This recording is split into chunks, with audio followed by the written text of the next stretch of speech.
Hello. So in this video I am doing two countdowns. My first is my top 10 favorite Super Mario Sunshine levels. It's only Super Mario Sunshine. And then it's all the areas in order. So the second is a countdown of the 8 places which you explore.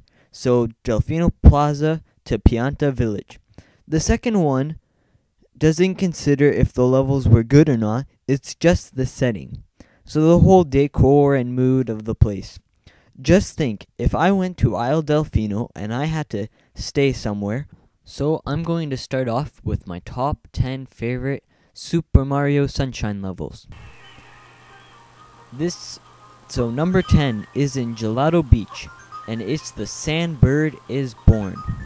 I'm not a big fan of collecting red coins, but with those levels you get to explore, which I kinda like. But this red coin hunt is actually different than all the other red coin hunts. In this one, you're on top of a giant bird, and you need to collect all 8 red coins.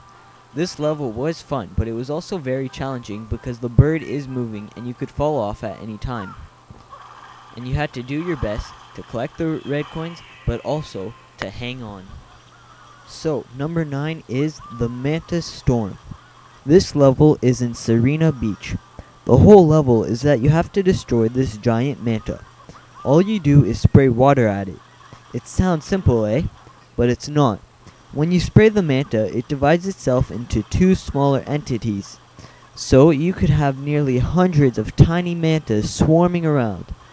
This level is challenging because the Number 8 is Chain Chomplets Unchained, and it's in Pianta Village. So you have 3 baby chain chomps that are hot like fire, and you want to cool them down temporarily with your water. When it's cooled down, you try and send it flying into the water. I like this level because you have to maneuver the chain chomplets around to get it to the water, and it's rare that you will have the chance to get him in the water after one try. I've done it before, but it's still pretty rare. Number 7 is The Secret of Rico Tower. Judging by the name, you can guess it's in Rico Harbor. This is one of those classic 3D platforming levels where you don't have water. I like this level so much because, well, I find it fun. The best way to describe it is that the platforms resemble wooden toy blocks, and it's fun jumping on wooden toy blocks.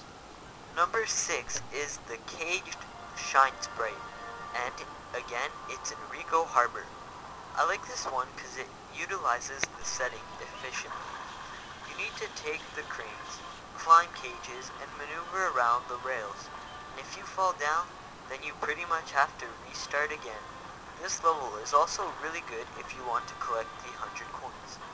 I found that this level was challenging, but not too challenging. So it was at a good level of difficulty, and it was also very fun. Number 5 is the boss of Tricky Rooms, and it's in Noki Bay.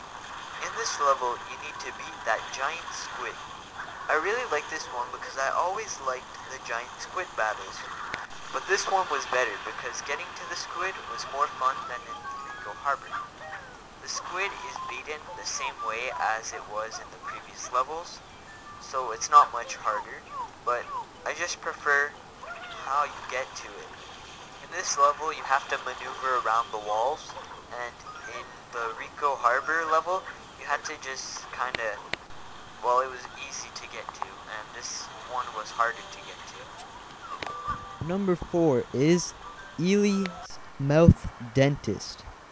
It is also in Noki Bay. I like the idea how you are underwater and you need to keep feeding off the coins to make sure you don't die. In this level, you clean the teeth of a giant eel with your flood. The eel looks more like a whale, but whatever. Who cares? The level was actually very fun. Number 3 is the Beach Cannon Secret, and it takes place in Pinna Park. It is one of those platforming levels, but the reason I like it so much is because of how you get to the sort of portal. You know, the portal, it's kind of a portal. But anyways, you are being attacked by missiles, and I like trying to get them to follow me so they could destroy the crates so I could get the blue coins. That part was really fun. and I also liked throwing bombs at the mole. And finally, to top it off, a fun, challenging platforming level awaits you. Number 2 is Blooper Surfing Safari. This level is in Rico Harbor. In this level, you get to surf on a squid. If you like fun racing games like Mario Kart, then you would love this level. You need to surf through this fun obstacle course. And did I tell you that this level is very fun? And number 1 is Mecha Bowser Appears. It is in Pinna Park. In this level, you try to defeat a giant robotic Bowser while riding a roller coaster. Yeah, that's epic. You attack Bowser with water-filled missiles. You also have to watch out for the black missiles that Bowser sends chasing after you. Also, the cutscenes were really cool. Next off is the top 8 areas. This countdown is only about the place, and if I liked it or not. The quality of the levels has nothing to do with it. So number 8 is Serena Beach. The reason it isn't last is because other than the hotel, you don't have much to explore, and I really liked exploring in this game. You do have a lot to explore in the hotel, but it just didn't fascinate me. Number 7 is Pinna Park. It may be surprising because the number 1 level in the previous countdown was in Pinna Park, and the reason it won first in the previous countdown is because it was on a roller coaster, and a roller coaster counts as the setting. Surprisingly, it is number 7.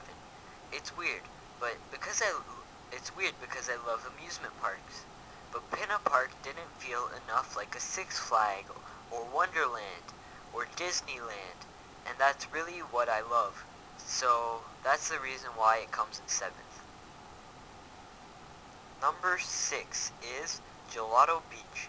I like this place because I felt like I was by the sea. I felt like I was in the Caribbean, and I wouldn't mind going to the Caribbean at one point in my life. Number 5 is Bianco Hills. This area is really cool because it has somewhat of a European feel to it, and I wouldn't mind going to Europe at one point in my life either. Number 4 is Delfino Plaza.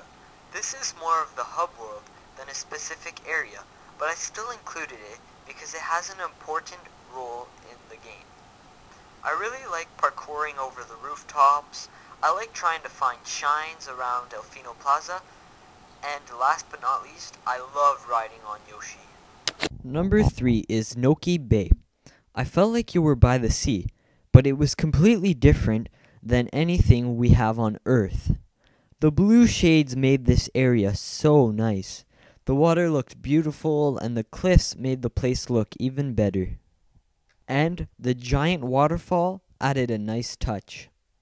Rico Harbor is number 2. I liked this one because you had the water around you, but you also had like a mini village. I like how you could walk on top of those crane thingies too. Number 1 is Pianta Village. I liked having the night and day aspect in the levels. I also liked having the giant coconut trees. Basically, this place is beautiful. You can explore underneath the town, but you can also explore the town itself. You had giant mushrooms. Basically, I just think that this place is beautiful, and I would really love to live there. So, thank you for watching, and if you enjoyed, please subscribe. Now, this was the first time that I did a sort of video like this, and if you enjoyed it, either click the like button to tell me that you liked it, or comment below. And if you want me to keep doing videos like these, let me know in the comment